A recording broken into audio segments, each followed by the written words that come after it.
Erik Rock is a visionary coach, and he has had the most incredible portfolio from retail development, athlete, his own company in the furniture world, to now being a speaker and a coach as well. What was Erik Rock when he was a little boy? I was like Cinderella in my own family. And for years, I resented that. I had a stepfather that was incredibly hard on me, but he was not that hard on his son, his biological son. But so much of the instincts in me were trying to impress him, trying to be loved, trying to fit in, be part of the family. And it created a unique work ethic in me. I don't know if I was born with this. I think I might have created this obsessive nature that I learned to leverage. And that's the thing that kept me winning and staying in the fight when most people quit. I was a fighter. At a young age, I was fighting for something. The point is this, is like, it's only now that I've forgiven and I realize what a gift it actually was. Like, what am I complaining for? That created the tenacity in me. That created the fighter in me. It gave me the heart that I have, the capacity to want to do something profound with my life. It comes from that little child, and that carried me to making a lot of money. I made a lot of money and had a lot of wins, probably because of that alone. It wasn't because I was smart. It wasn't because I was that talented. It was because I was an obsessive fighter. If you were to give the key, that one key to finish off this amazing episode, what would that be?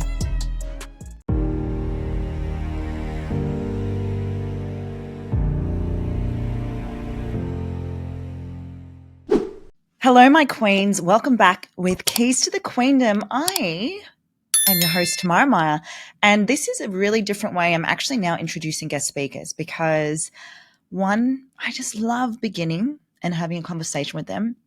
Two, the chit chat before is always a golden nugget, and when you do an intro in front of a guest speaker, it's really funny.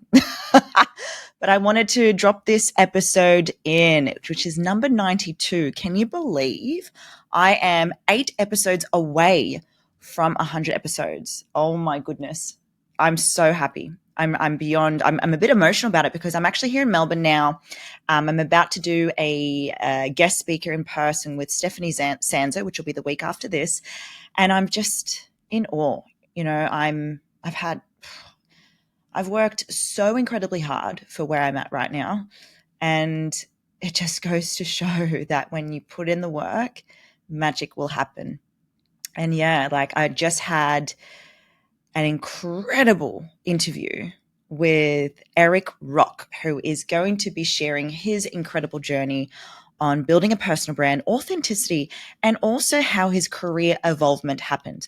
So Erik Rock is a visionary coach, and he has had the most incredible portfolio from retail development, athlete, his own company in the furniture world, to now being a speaker and a coach as well. And one amazing thing I want you guys to know, he is so fucking authentic, so authentic in what he does. And he really spoke really beautifully about his father and the need to seek validation and how he's just really gone all in when it comes to embracing fear and building a personal brand from this authentic place.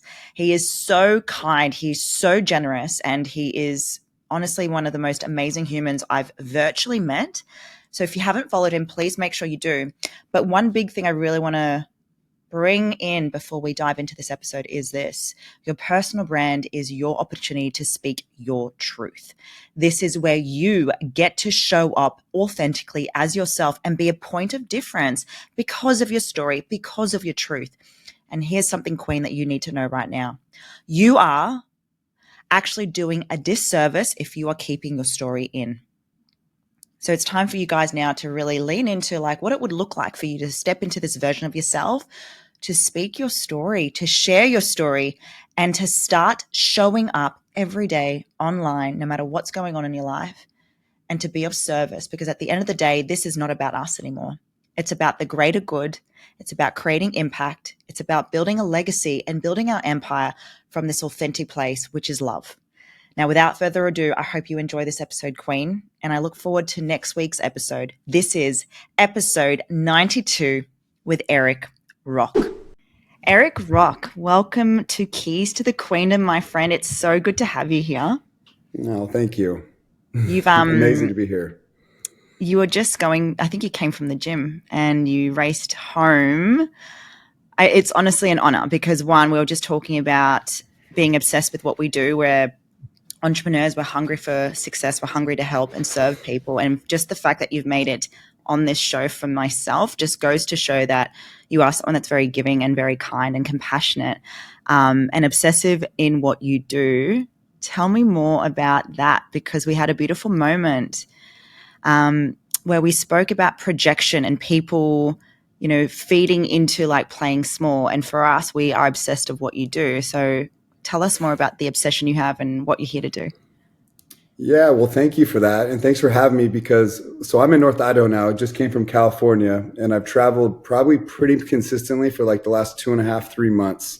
So this is the first day I've been home to my primary residence. This is the first day I've been home in about 2.5 months. So like you're catching me right when I'm like remembering how beautiful it is to live here and all the cool things. So, and you are in Australia.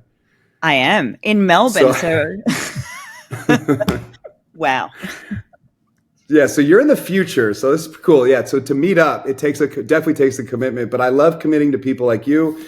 You're someone that I see that is out in the world, stepping up to the barbarians and all the people that are going to project all their insecurities on you, but you're also going to step up to people that need to hear your voice, that are dying to have a leader step up and say something, do something, be something that they can follow in the footsteps of. So I admire people like that because what you do takes great courage. And just speaking of projection, so much of I think what I'm doing now really had me confronting my biggest dragon, my greatest fear. And it was really the light. Stepping into the light is something that it seems subtle. It gets brushed off as no big deal. But I'll be honest, I've spoken on probably 100 stages in the last year alone. And prior to that, I had not gone on a stage in 10 years. It had been almost a decade since I've been on stage because I had such a terrible experience with it. Even though I appeared to have crushed it, I knew in my heart I failed because thank God I had written my speech out because I read it word for word, and thank God there was a podium. But I knew in my heart I wasn't meant to do this. I wasn't meant to step into the light. I wasn't meant to impact the world. The people that do this, they must be born for this. So that's the story I told myself. It's the lie I created over a decade ago.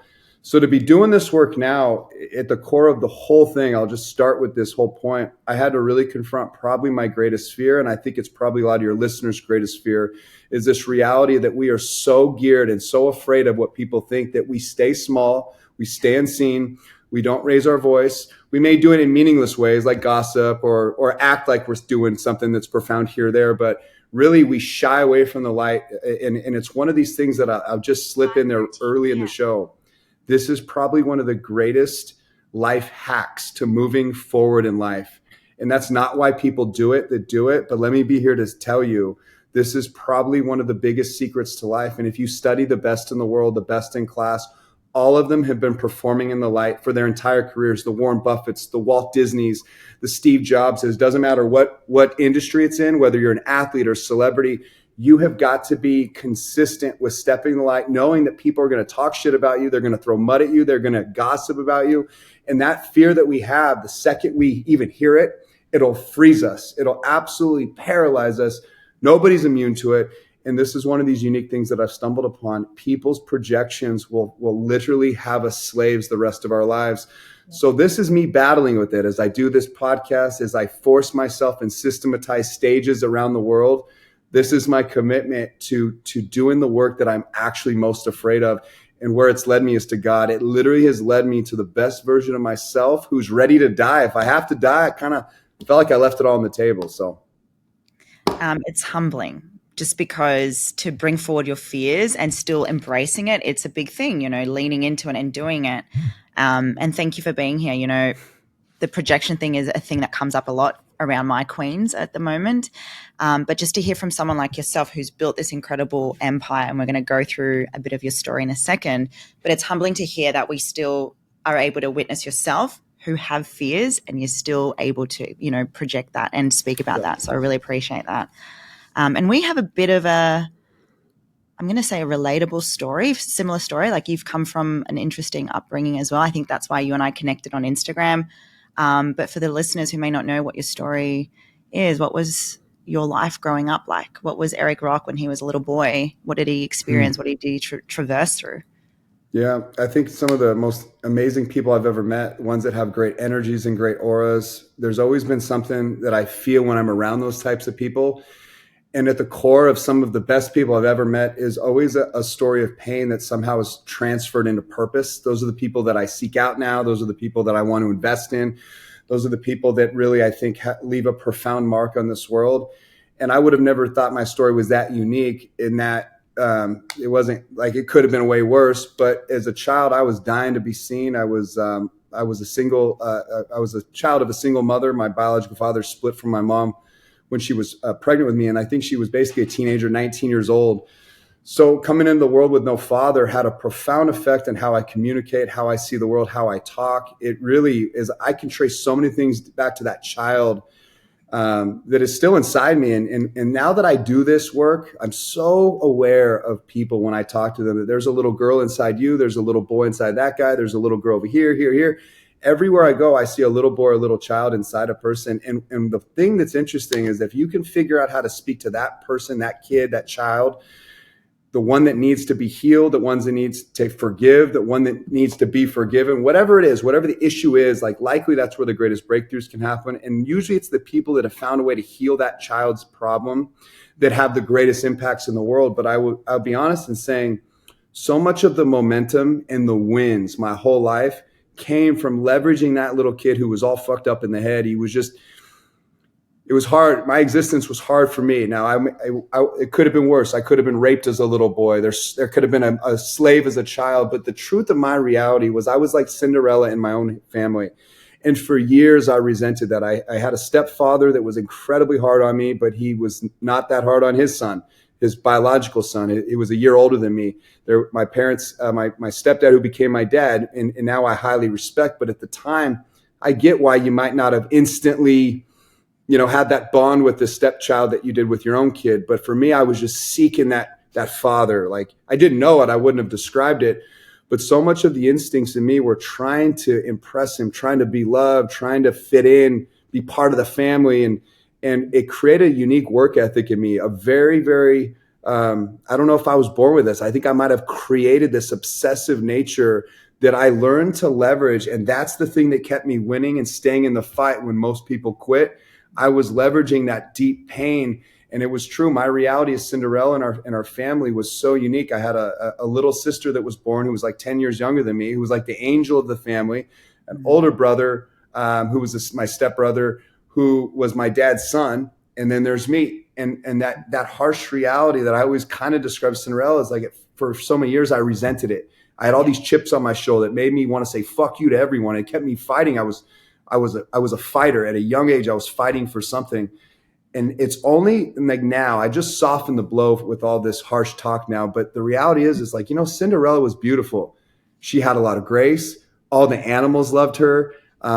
She was very classy. I don't know if I'd want to be like Drizella and the evil stepsisters who were tacky. And point is this, is like, it's only now that I've forgiven and I realize what a gift it actually was. Like, what am I complaining for? Yeah. That created the tenacity in me. That created the fighter in me. It gave me the heart that I have, the capacity to want to do something profound with my life. It comes from that little child. And that carried me to making a lot of money. I made a lot of money and had a lot of wins. I could get where I wanted to go if I set my target set, probably because of that alone. It wasn't because I was smart. It wasn't because I was that talented. It was because I was an obsessive fighter. But the real money for me is I connect to what I'm doing now, this next chapter of my life, this next season of my life, is I've turned that pain and those chips on my shoulder into a real mission, into real purpose, and a real forgiveness and love. And that's where I'm really dangerous in life. And it's those people that get there in life. If you can get there and let mission be in the guiding lights as you build an empire of momentum around you and demand, and you build big brands, if you can connect to mission and sort of like that higher power that always guides you, it makes you a very dangerous human in life. And I think just connecting the child in me that was a little bit messed up to where I'm at now, it's this harmonious cycle. But I see it in you. I see it in some of the best people I've ever met. This is the money in people, is figuring out where and how to turn all that stuff that kept you different from everyone else, how you were leveraging into real purpose. Because it's not enough to just have chips on your shoulder. Although that can take you, I think it can take you to the number one in the world in some cases. You can leverage pain all the way to the top spot, but it's not enough to get you to God. And that's sort of this next evolution of where I've connected the dots now. So do you still speak to your father? Was that something just recently you guys have connected? He's always been around. My dad Mm. was someone I was always deeply afraid of. I was scared of him most of my life. He doesn't even probably know how scared I was of him because I always was acting on my tippy toes around him. But he did. He had a profound effect in my life. And it's hard to say this now. I thought, should I say all this shit? It's not hurting him. Like me and him are great now. But he was a kid when he had me. He didn't even know who he was. Like, you think about parents now have a little bit of grace. He was just tough on me. Tough is tough. And so how I saw it as a little boy, whether it was right or wrong doesn't matter. It was real pain for me. So no, all those years, he's the only one I cared about. I wanted to present every win, every report card. Every time I did something good, I was like, Dad, do you see it? Do you see me winning? Do you think I'm valuable now? And I think the perception of it was probably misread for so many years that I was an arrogant, that I was cocky. I had a little swagger because I had a chip on my shoulder. And I was a gym rat. So I was an athlete. But it never impressed him. It felt like to me he never saw me ever. And it was like I was chasing something I was never going to get. And that kept me moving forward. But no, that actually was the gift. I'm completely healed with him now. I felt like I had enough hard conversations with him where I gave him my heart and I finally told him the truth. And I just forgave him. And I'm not even bitter about it. But I realize there's a lot of other people out there that are hanging on to things and they haven't figured out how to turn it into love yet. It's still like this. You know what I mean? The fuck you energy is good, but it is not enough to get you to the most powerful version of yourself. Yeah, it's powerful what you just said because the pain is the driving force, but then there's almost an element of like, I need you to be proud of me. But then once you reach that higher level, which you spoke about, which is basically mission and working from a place of love, that's where the magic happens. That's when you build your personal brand and that's where you make impact. That just hit home for me. Thank you. Yeah. I don't have a really good relationship with my father. So hearing that, it's nice because forgiveness has been done. But I think what has been the turning point for a lot of people is just having that realization that you don't need to work from that place anymore. Do you give advice to anyone when it comes to navigating that, like that transition? Like just, when you're at that point of like going into the love, like what was the event for you that you were like, wow, okay. Yeah. The honest truth is I made an investment in someone I greatly admired. It was the first time in my life I'd ever made an investment really in myself outside of sort of my core business, outside of real estate, outside of the things that made me money. I finally made an investment in someone else that I realized was going to hold a very unique mirror to my face. And I happened to be someone that I looked up to as a hero. Ed Milet was the first mentor I've ever hired, I ever brought into my life. And when I hired him, he asked me 3 or 4 profound questions that just kind of left me sitting there feeling embarrassed, very blank on my face because I didn't really have good answers. And for me, what I realized in that moment also is the second I put money on a guy like me, like that's dangerous for someone like me. If I put money on me, watch how I transform. I'll probably be the most coachable person in the world because now I have skin in the game. I worked so hard for that money and that was expensive. Ed's one of the most expensive mentors money can buy. I mean, like I think I calculated at some point, like you're paying like $40K an hour. Like it just gets pricey when you're going into that arena. And the main point is that, so now I had money on it. I'm around this unique energy of someone that was doing something that I could never imagine, but some reason I was there. I made a commitment, and it was charity, believe it or not, that connected me to that opportunity to even get coached by him. So I was already there. I was already invested. I was already sort of committed. And Ed basically asked me, he goes, what's your mission? What's your purpose? Why are you here? And he said, what's your brand? Do you have a brand? And the truth is, like, I built brands, I built companies, but the way he asked it, I didn't have a good answer. Was it furniture? Was it my core business that I've been working over the last decade? Was it jewelry? I own retail stores, so I own real estate. I was in some land development at the time. My network and my foundation was built and strong, and kind of gave me options to do whatever I wanted. And here's this guy who I admire, just like a half-assed question saying, "What's your brand?" And I'm like, what's your purpose? What's your mission? I just win. Like, you can't just tell a guy like MLA, like, oh, I just make money and win.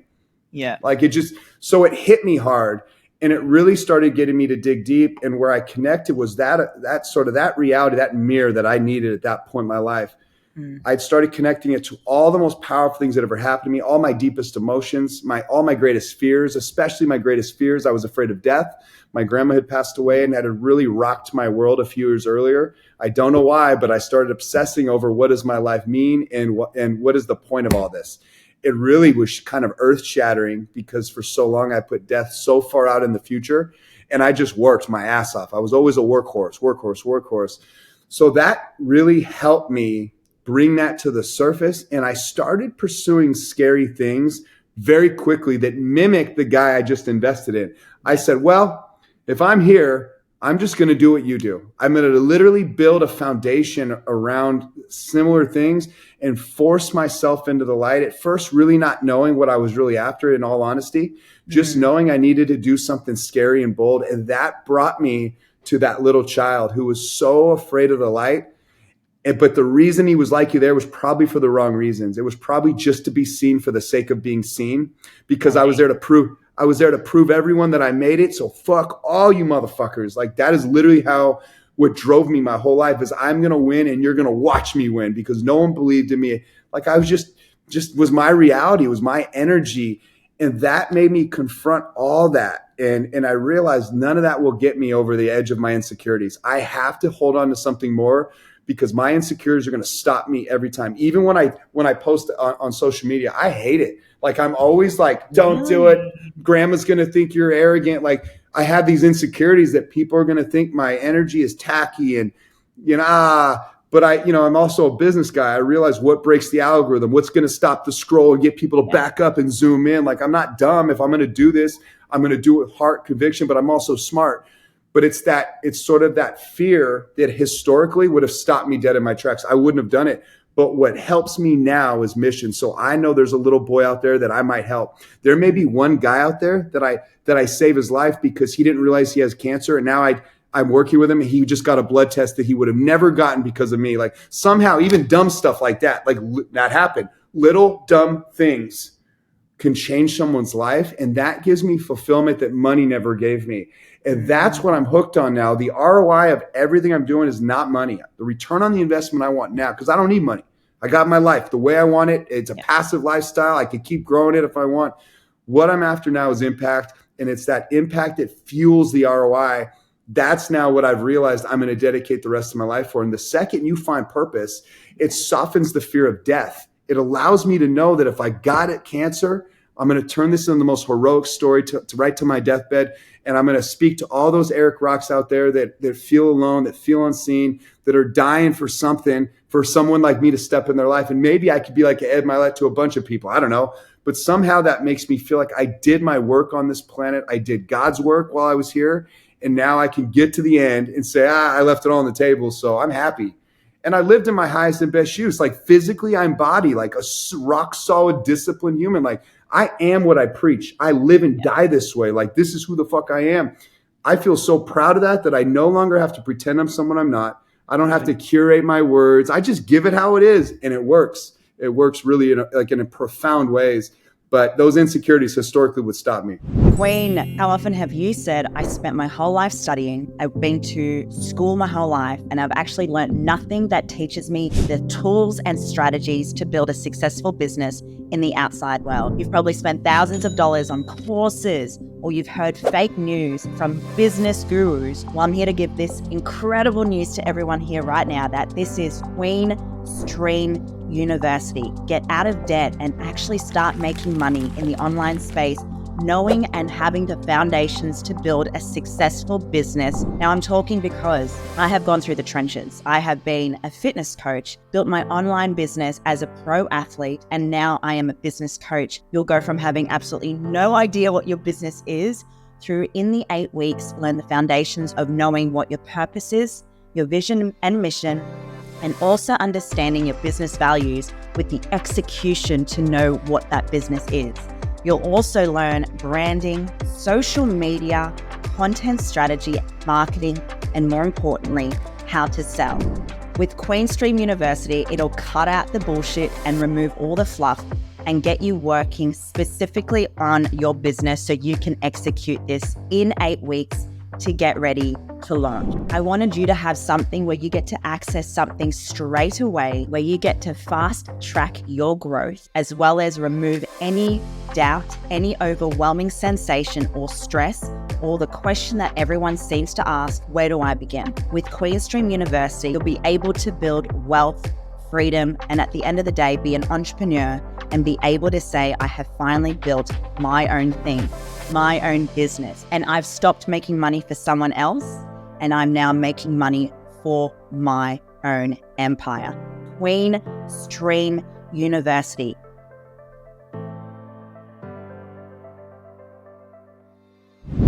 Yeah, and Erik, I really resonate because, by the way, Ed Milet, I would shit myself if I was asked those questions. He would be an amazing mentor to have. And I found you through him on his podcast. So it's really nice to hear that you really work towards having him as a mentor, and your career evolvement is insane. Like retail development, like from all the things you've done, where was the pinnacle point where you became a coach, visionary for you? Yeah. Well, it was interesting. It was such a hard decision to sort of reallocate my time out of the day-to-day operations and start committing to this kind of fantasy that everyone thought was a joke.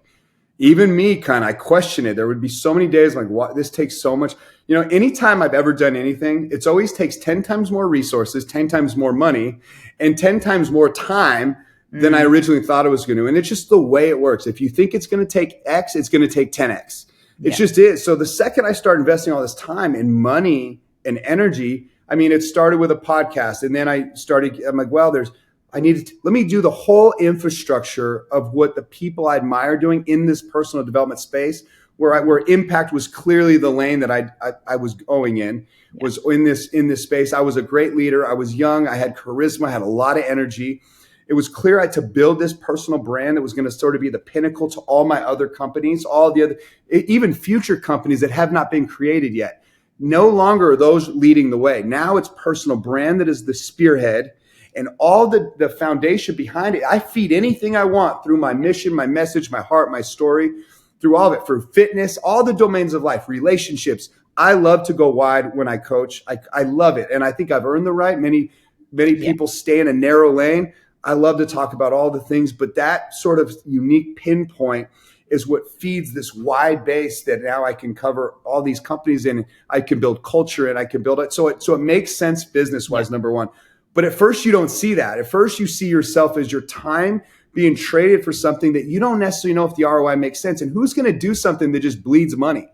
If it doesn't survive as a business, it will die so fast. And no matter how much mission you put behind or love, you have to treat things like a business, because it's just the laws of the universe. Gravity will drain you if you let it. So you have to start thinking, okay, how is this sustainable? And that's where the business wheels turn. But when I transitioned out of it, I think honestly, the hardest part was leaving all the people that relied on me to go pursue this new dream. And now they're watching me and they're thinking, oh, he just burned me. All the imposter thoughts, oh, look at him on jets, or all the things I was leveraging to try to build the brand, to try to build the audience, to try to capture a little bit of eyeballs so that they could digest my heart, my real message. But I knew I had to stop them, right? All those projections actually were probably the thing that almost stopped me the most. You have to work through all of these things about what are people going to think? How are they going to respond? And that will scare most people and they won't do it, because you have to bear your soul to the world to be effective. If you can't dig so deep in your soul and be authentic, nobody's going to trust you. Their spidey senses will call you a fraud in 2 seconds. And sometimes frauds still break through. You have to be super aware of this. So it was so challenging to commit to this, because I knew if I was going to do it right, I had to literally leave the day-to-day operations of all the businesses I ever created and commit 100% of my soul to this. And it was Ed Milet that helped curate that reality. He goes, you want to do this right? Get ready to live and die doing it, brother. You're going to have to, or you'll never break through it. It'll be lost in vanity. And I said, oh my God, I have to commit my life and death to this? Like, yeah, you do. So. And here you are, right? Best decision. I'm doing it. Yeah, I'm happy now. I have fulfillment, and it's because impact gave me a gift that I'd felt only at a small wins here or there. A young employee that worked for me one time is a prime example. His mom died of a heroin overdose. These are young kids that work for me. They move furniture. the fulfillment I get about putting my hand around some of these young bucks and being a leader for them and showing them like what kind of man they should be with character and conviction and how to love and how to give. I could do that behind the scenes very easily. I already had sort of that heart and those gifts. I was just so afraid to do it in the light. And so it was, I mean, it's really that those were my moments of the greatest fulfillment, was knowing that I had an impact somewhere, that I actually mattered. I don't know why that mattered so much to me. Again, it's probably the child that needed that, but that's where I felt where I had real value, doing it out in front of the barbarians, as I always say, because it feels like they're going to kill you. That's why it feels so scary. Yeah. It's ancestral, really. But that is one of the things that I had to confront most, is like the fear of doing it out loud. But I'd already really been doing it little places here or there. Now I'm trying to do it more at scale and out in the light in a profound way. So I don't know if you feel that as you step out in the light, but I'm in it now. Like, I'm in it now, Eric. I'm about to do my first event here in Australia, and I said it online. I'm like, I'm doing it, putting it out there, because I'm very big on what you spoke about before. It's the embodiment, right? Like, do the work yourself. Don't just talk the talk, walk it. And for me, I talk about playing big, but playing big is all parts. You know, a queen is someone that is a leader, is vulnerable, is courageous, and is someone that serves. And for me, if I'm putting out this playing big energy, I've got to fucking do it. So yeah, I feel you. I'm really, and the thing is, as you said before, fake it till you make it, for me has been so changed, which is now fake it till you become it, because you can actually feel when people are fake and pretending. So I just love watching a discipline with fitness. I love the way you speak to people, how committed you are. That to me speaks impact. And that to me makes me want to go, I want to work with that person, because you are living and breathing everything you're doing. So I feel that with you too. I do. And so you're doing an event. I'd love to support it, put some love on it. What's the event for? Do you mind just telling me, just so I'm aware? Yeah, it's called Show Up, Sell and Scale, because my message is about showing up authentically and building a personal brand and selling through storytelling. So that's been my biggest thing, the three components of what's helped me build my business and be sort of a point of difference, because I think you can feel when people are manipulating you through sales, but how you set yourself apart is people's stories. And that's what the event's about. So very cool. Yeah. If I can help you, I would love to love on you and support it. And yeah, you're definitely someone I would put money on. You're a stock I would buy. Oh my goodness. You're so sweet. Seriously, for real. Thank you. Yeah, I don't do a lot of these just because my time's tight. But you, I wanted to say yes to, because I see you as a shining star. Thank you. I'm going to probably cry very soon. So thank you. That's so sweet. Yeah, it's just, as you said before, like the fear that you're made for something more. And I think that until you feel into just going all in, even though the outcome may not be certain, it's the certainty you have in yourself on the mission that you're here to provide. Yeah. And I think you said it before, like when you made that decision to be that visionary coach, it was like, fuck it, I'm going for it. Live or die. And you're, like I see that in you and I feel that in you, because I think it's authentic. And it's what I'm preaching, you know. And this brings me to the next thing around authenticity and personal brand. Like, what's your, like, what are your, like, what do you look for when it comes to personal branding? Like, what's the advice you give to people? Because everyone comes to me for it, but it's nice to hear people like yourself, like things like Men on a Mission, like the Barbarians, like these are all your languages. This is your personality. And I'm loving dragons. It. I use dragons a lot. Yeah. You know what's funny? I'm going to tell you a couple stories to fit in with really what you teach. And I'll show you how effective storytelling is. I'll do it right for your audience with you. But I'll just start really quick by saying one point that I thought was really profound is when I was building my mission, I'd never really gone through the official process of what mission meant. I didn't know how many words it should be. You know, my mission, I wanted to get everything in there. And I realized like the best missions in the world, if you think through the lens of a company, they're very tight. They're not a lot of words. They're very witty and they're easy for anyone to remember. And I have a dear friend who's a billionaire, and he owns a hotel, a boutique hotel on the Strip in Las Vegas. And when he bought the hotel in bankruptcy, it was brand new hotel being built by the Chinese that somehow went into bankruptcy. He was the only guy that could write a check. He got it for a steal. And he started building this hotel, and he realized really quickly how hard it is to do a boutique hotel in Las Vegas. So real quick, he hired this guy that was like one of the best marketing minds in the world to come in. He said, here's the keys to the hotel. Tell me how to do it. Because he wasn't even in the hotel industry. This was like almost like a toy for this guy, my partner. He's a partner of mine now, dear friend, like a family member. So he gives this hotel to this guy and goes, you're in charge. I thought it was really interesting what he told me. He said the very first thing he did is he went into the marketing department. He started interviewing every single person in there. He ended up laying off half the management staff, let them all off. He gutted the whole business. Wow. This guy now who's taken over the shop cuts half the staff. And the first thing he does with the people that are left, he brings them into a room and he says, together today, we are going to establish our mission for this company. And I think any personal brand, the spearhead of the whole thing is knowing why you're doing this and being very clear on it. Now, here's how important it is.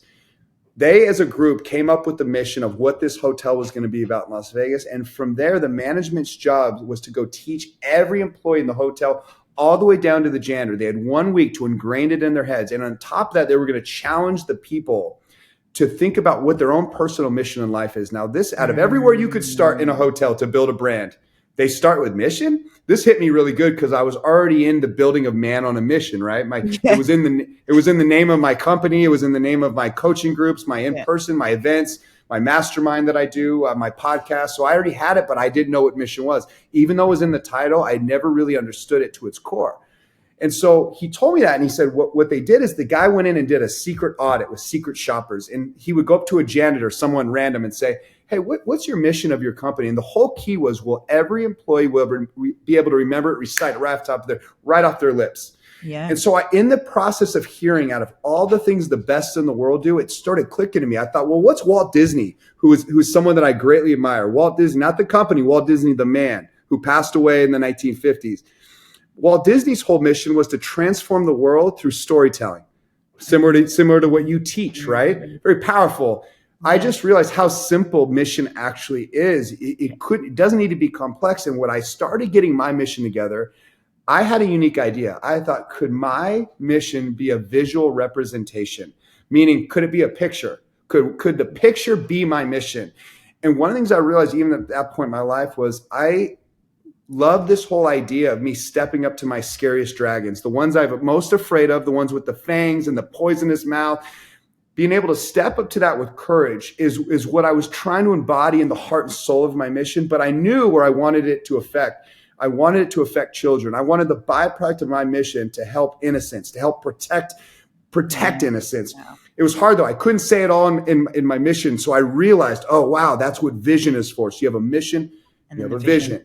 So my mission basically, in a nutshell, is together we slay dragons. I fought so hard over that one word, but there's where this visual representation pops up. Together we slay dragons and max out our God-given potential. So if I could get a person alongside me to step up to their greatest dragons, their greatest fears, and I could get that person to max out their God-given potential, I am convinced that the butterfly effect of that will support my vision, which is to protect innocence. See how I'm connecting these profound dots, but it's a picture now. I wish I had one on me I could show you, but it is literally a knight pulling a sword out like this, and he's confronting this big, massive dragon, and it's so gnarly. So my mission is actually a picture. It's pretty cool, but again, it goes to personal branding, and it's iconic. It's what you're known for, and it's that simplicity, but it's so effective. Yeah. And that, I think a lot of people do overcomplicate it when it comes to branding and building a personal brand. So just to hear that alone, and it's just going back to mission, Totally, mission, yeah. No one knows what that is. Well, not many people do know. And the fact that Ed Milet even said to you, what's your mission, what's your purpose? Yeah, that feels good. And so for anyone listening, if you were to bring in like the 3 key things to build a brand for anyone that's new, what would be like your top 3 hacks? Hey, beautiful kings and queens, are you right now in a space where you're ready to take action and build your business, yet you struggle where to begin? You're feeling stuck and overwhelmed with all the things you need to do when it comes to building a business.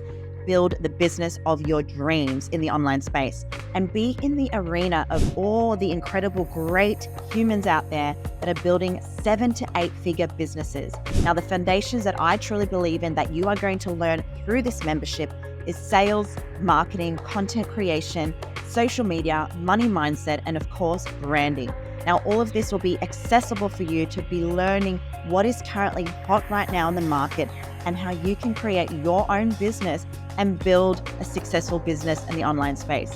All you have to do right now is DM Empire in my Instagram or email myself and my team, and we will get the ball rolling so you can have your empire and start making moves in the online space. Well, it's funny you say three. So one thing I always go to things that yes, yeah, I always go to things I see as consistent patterns, and then I try to apply them to sort of the foundation, the infrastructure that you could actually start building practically. But the reality is this: is some of the greatest people I've ever been around, and it sort of validates some of my own instincts. But now I have a framework to teach it, guide it, help curate it. And there's one thing that I kept noticing as time went on, is that all the great ones, they have a deep pain that's inside them that they've leveraged. So that's number one. Number two, I'm always aware of some of the greatest people I've ever met. They're so aware of time. Time is this important aspect. They're very, very, very close with the reality that time is precious and they may not be here tomorrow. They've systematized that in how they make decisions. So it's time and death. They systematize death into their daily reality, not to stop them, but to propel them forward. And then the last piece is the one we've just harped on, is they all have a sense of mission. These three things right here are deadly for someone that wants to build a brand, because they are the bone structure and the foundation for how you make decisions, how you keep fighting through hard days when you want to quit. And they are the things that push you past the insecurities. Because I'm convinced this, I could teach someone, give all the information in the world, right? But if they're not leveraging these understandings of why they're there and what keeps them in the fire when they want to quit, sort of like standards over feelings, the emotions that steer us the wrong direction, they're going to fold every time. And what I think is the reality is this is probably a better propeller forward for someone's practical nature of building a business than maybe anything. Then we could go into the practical. And the other thing I would add to that, just because it's so on point for me, is if you don't feel good, I'll just say it how it is. So many people are trying to build all these things, right? And I look at them and it's clear their body is telling me the truth about them. They're lying. They're not making good decisions. They're not disciplined at all. They're putting the wrong chemicals in their body that steal from their ability to be effective in the marketplace. If you can't be a physical embodiment of your brand, that's a problem. Now, it doesn't mean you can't succeed, but I wouldn't want to succeed if I didn't feel good. If I wasn't teaming with quality energy, I don't know if it would even matter if I was rich and was sick and didn't feel good every day. And so many times I see people, they're in a disalignment with their health. So I just point it out all the time. You want to build a great brand? Make you the brand first that you cure all the way. And that's like, can you live a life that is so disciplined and so structured that it actually gives you the greatest freedoms that the rarest people in life only get to exist in? This freedom of like being able to team with energy. I mean, even for me, like it was coming to this harsh reality of like, is alcohol even something? Where was I indoctrinated with some of these decisions I bring in, thinking that makes me happy or that makes me feel good? And I realized, like, why do I look like shit after 3 drinks? Like my eyes are swollen, I'm inflamed, the toxins in my organs are spewing out. The only reason I bring this up, because it seems off point to brand. You want to be a dialed in human that has an effective approach to building anything, really anything, including brand or business. Most people neglect this. And if they got that right first, they would be 10 times more effective here, and here. And no one coaches on this, I feel like. People don't talk about the connection between endorphins and money in the marketplace. Actually, endorphins and courage to go create courageous actions. That's what moves the needle. And it's that courage that I tap into 24/7, like every day, 24 hours a day. I tap into as long of a flow state as I can get. And it always starts from endorphins. Somewhere in that day, I connect to endorphins. And that's where I do all the scary things. I make all the hard decisions. I make all the phone calls. I have the greatest ideas that I can put into the marketplace. Like people want to know what's the secret, how to be effective. Find your courage every day and then go do hard things. And the courage for me comes from leveraging the endorphins that spark the ideas when I am in a flow state working out and I'm in the gym and I'm taxing my central nervous system. I love slipping this in if I have an opportunity to, even though we're talking about marketing and brand and storytelling. Do whatever you want, Erik. Yeah, but Good. I did have a story too, if you have a minute. Of course. That I think would be great for your audience, because it's probably one of the most powerful stories I've ever witnessed. And I was lucky enough to witness it firsthand. So if you're up for it, if we have time, I would love to slip it in, because I think for a female audience, particularly for a female audience, this will resonate in some really profound ways. Please, this is your stage. Okay. So I started doing this work with Man on a Mission, and it brought me naturally. I attract all kinds of amazing people. I feel like ever since I started doing this, I literally have not had any toxicity around me. Like it's like a bubble of people that are ready to show up and work. They're ready to show up and tell the truth, and they're ready to show up and reveal the rackets that they've been running their whole lives in some cases. And I had this woman, and I knew her name. She was pretty well known around town. Beautiful woman with blue eyes, like dark features, very sexy girl. Let's just call it how it is. And she's beautiful. Like, okay, so here's this girl, her whole life. She had some very wealthy ex-husbands. So she had a strong, powerful last name. In fact, her last husband was one of the most powerful people in town, a very strong last name, right? This guy was kind of a titan of the in the industry he served in this local community. So this girl comes in, and it's clear when I started working with her how broken she actually was. But nobody knew this. Nobody in the whole world really knew how broken she was until I got beneath the hood just a little bit. Now, I'll have one quick disclaimer in this. This story has been revealed to the whole world many times over. So I'm proud to tell it. I'm proud that I was part of it. And the second disclaimer is I am not a hero in this story. I am merely a light. She's the hero, number one. Number two, if there is a second hero in it, it is the light itself. Call it God if you want. I just think it's an important disclaimer here, especially when you're doing some of this deep work with people. But this was very hard work to do. And I am not a therapist.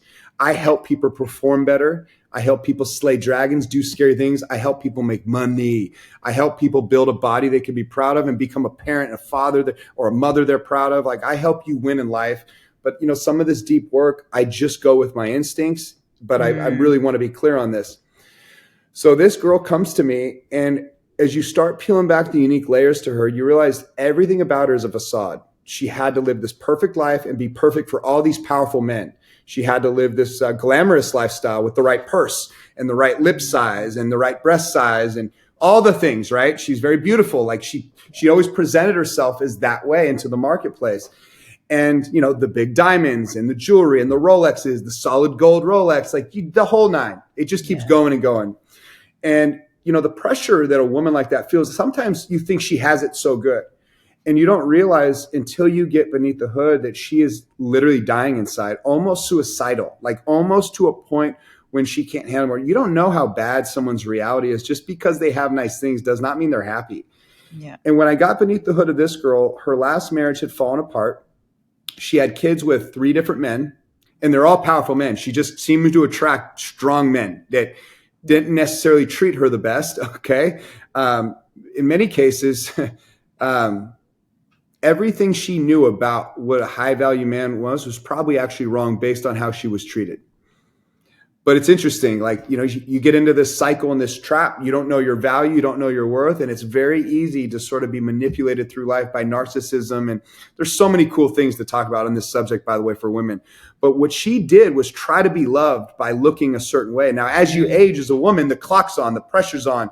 You lose that window starts disappearing, and your self-worth is so connected to how you look and status and all these things. It puts a lot of pressure on a woman, right?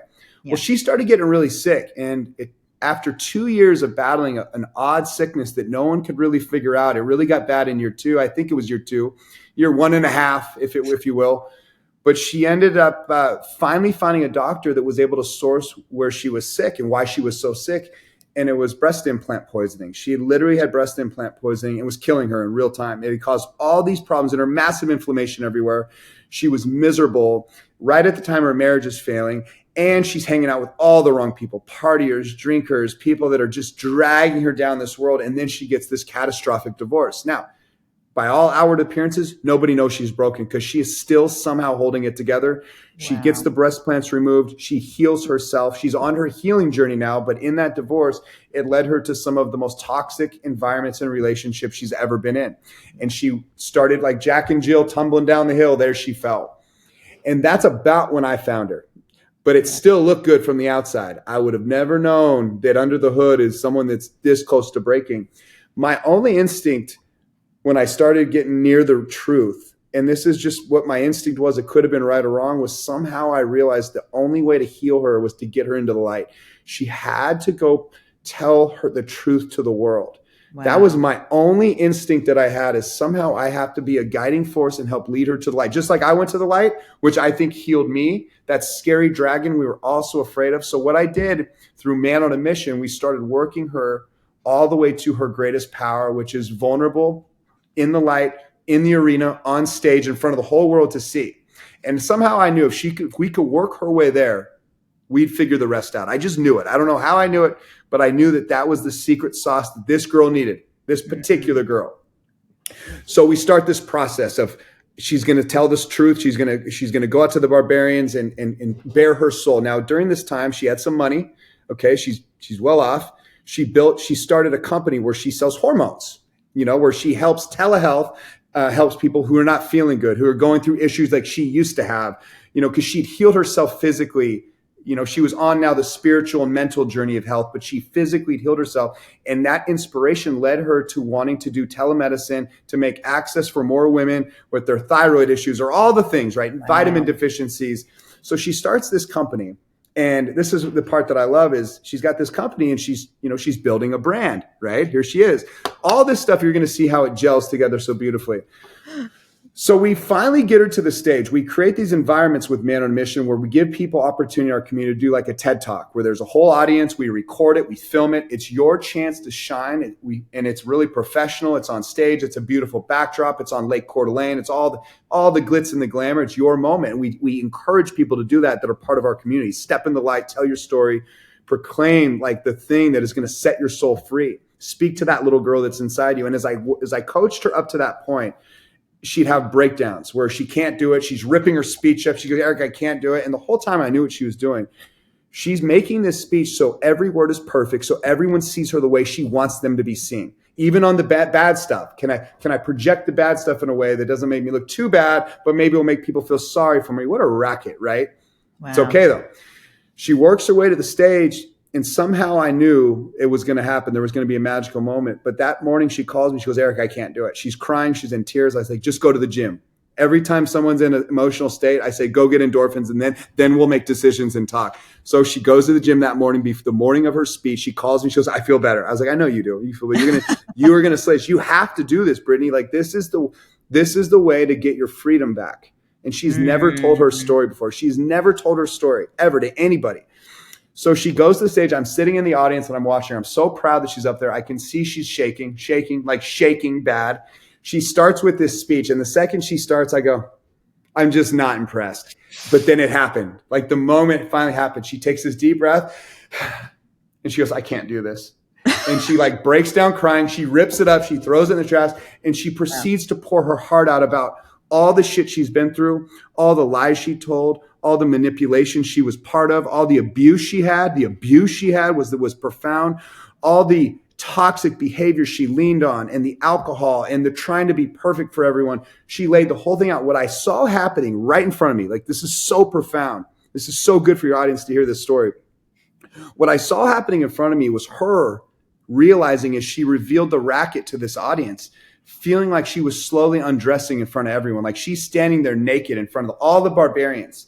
That's what she felt like in that moment. Super vulnerable, very scary, just very not fun. No one wants to be naked on stage in front of the light. Nobody. And I know that's what it felt like to her. I could see it in her eyes. She was so scared, but she was doing it anyway. Yeah. But she didn't realize what we were seeing. What we were seeing was a woman that was revealing this racket. And as that fell, her power was rising. Her voice was becoming very powerful, very truthful. And what I saw in the audience was a woman that could sell billions of dollars in products to women all around the world that feel the same fucking way that she does. I saw a titan. I saw someone that was no longer shackled and had new standards for how she was going to be treated in life. And it was all because she had the courage to tell her story. And in fact, that's exactly what happened. This woman is on a tear. She is building a brand. She's on camera every day now. She had never been on camera before that. She's built an empire around her message, her mission, and her voice and her truth. And that was one of the most profound stories I've ever found. Now, what's cool is I've been in contact with maybe 10 of these situations that are just this good almost. Women that I don't know why it seems to be women in most cases, but not just women, men also, but some of the most profound women I've ever met, some of the best stories I've ever heard that nobody's ever heard, I got to hear. And I've watched these women rise to power because of the light, because of their story, as you would say, because of the truth. The power in that is so transformational. I watched a young kid, just one last, it's not the whole story, but he was accused of rape at 15. He was accused of rape and he faced life in prison and he was convicted. Dear friend of mine, he in his 30s, he's now out of prison. Jesus. He went through all the things. He's very successful now. He's got a daughter. He got out, but he was convicted at 15, wrongly convicted of rape, by the way. Very unique case, a lot there. He's forgiven everything, but hearing that story, I had known him years and I never knew the story. He never told me. And he's building this real estate empire, this young, ambitious, good-looking kid, too good looking. Like, you should see him.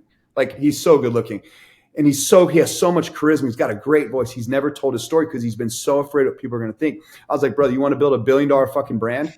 Go tell your story. You know how many kids out there need you to step up to the plate? They need to hear from you.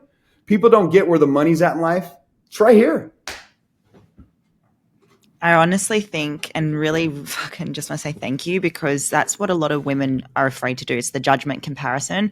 But if you can just, and thank you, that was amazing. Never apologize. Everyone listening, like, if you can just take away from that one beautiful, magical moment that Erik shared, it's own your story, regardless of how tragic or crazy or obscene, whatever it is, because that's what's going to be your point of difference. And your truth is your truth. And that's how you build authenticity. Yeah, so good. I love that you brought up storytelling, and it's funny, I have 100 things that I could say, but I had to give you a couple of these things that for me, they transform me. Yeah. It's one thing to do it, but it's so much cooler to watch other people do it. And maybe because they were inspired by the seed that you planted.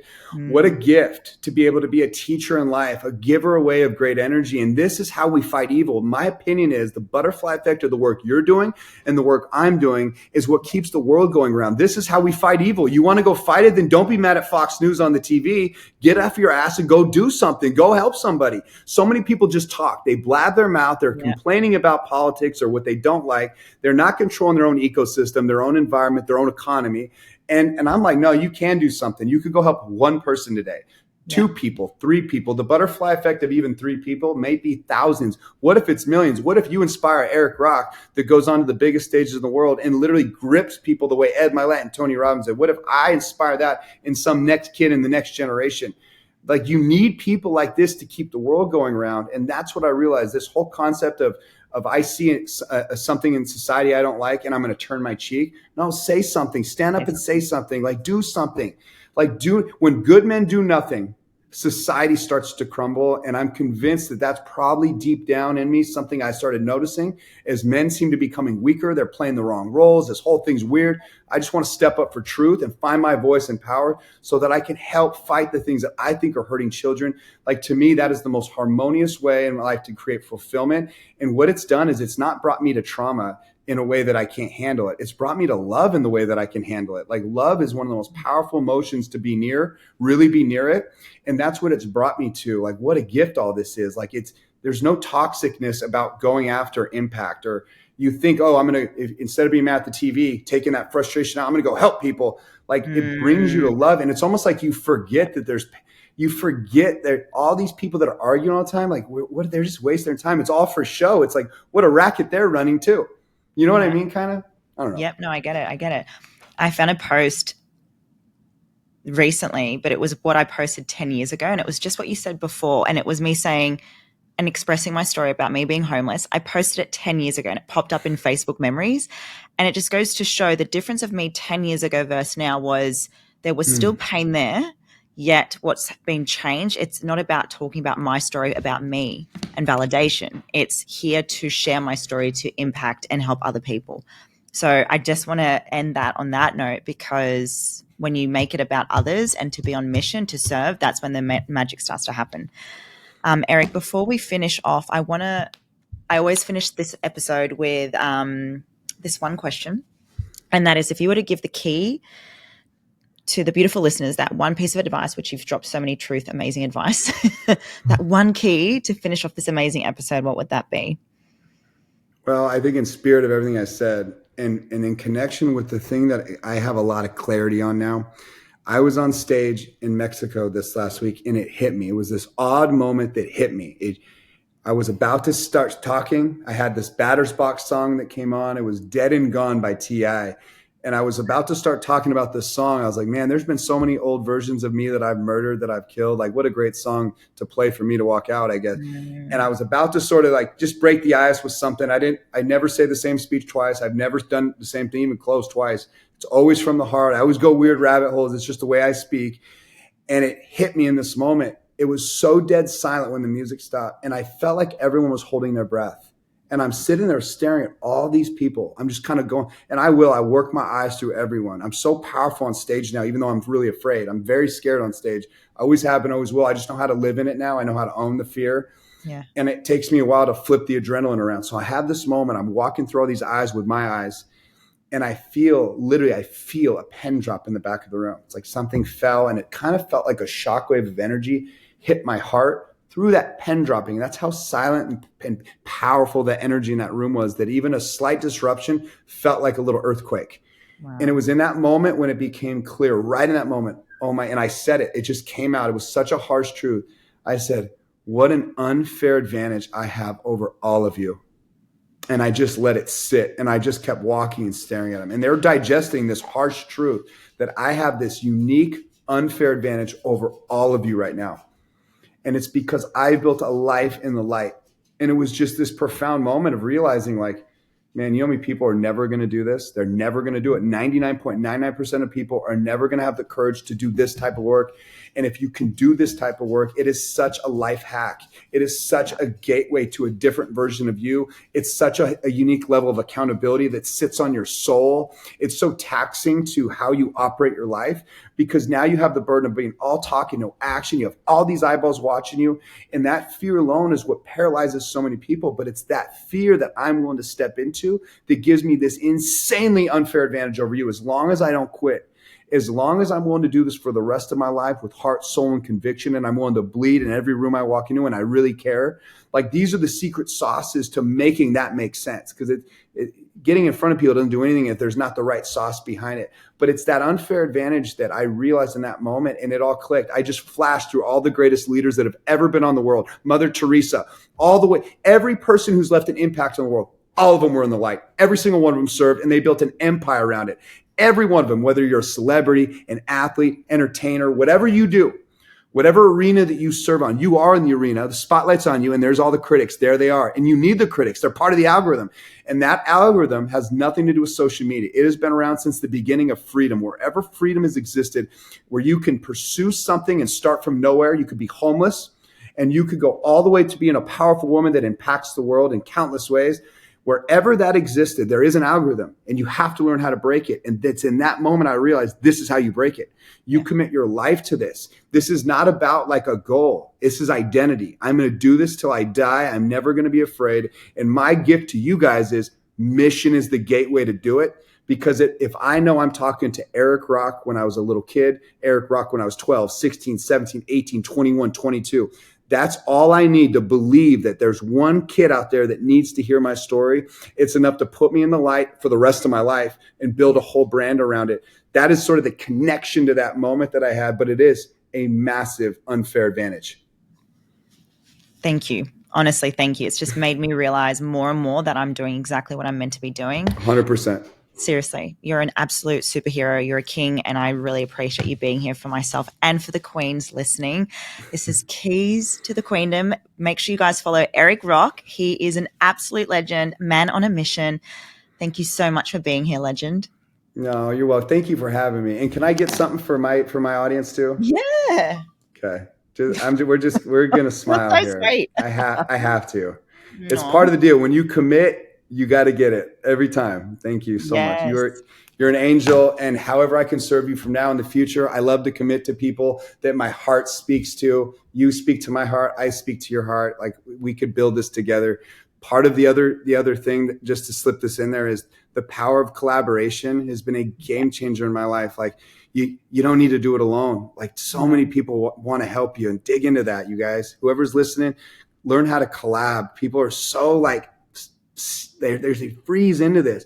Like go serve someone else, be in someone else's pocket, like bleed into things, and magic and energy will start swarming around you. And let me know how I can support you. I'm very big on supporting as much as I can. And I think it's also 100%. important to get permission to receive too. A lot of people still hold back when it comes to people offering to help. So thank you so much. I appreciate you. You're the best. That was fun.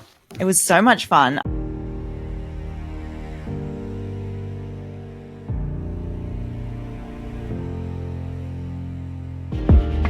The more that we decide to really step into this version of ourselves with our content, with our brand, with showing up, that's when the moves start to happen. When it comes to content mastery, and you are new to this game, you are new to obviously building your presence online, and maybe right now you don't want to think about the micro topics, who you're speaking to, the ideal clients.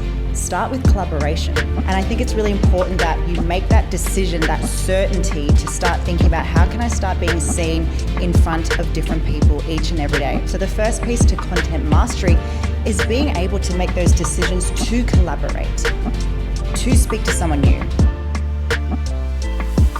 One of the reasons why I wanted to work with you was because I love that you have a community and you bring everyone together. I have learned all about how to tell a story, what are the main components of a story. It's so helpful for brand improvement. The highlight for me today has been being around such awesome, like-minded people and actually figuring out what I think my brand is and what I want to do. But at the end of the day, if you're just true to who you are and focus on who you were as a younger self, it brings in those types of people that are just like, yes, I want to work with you.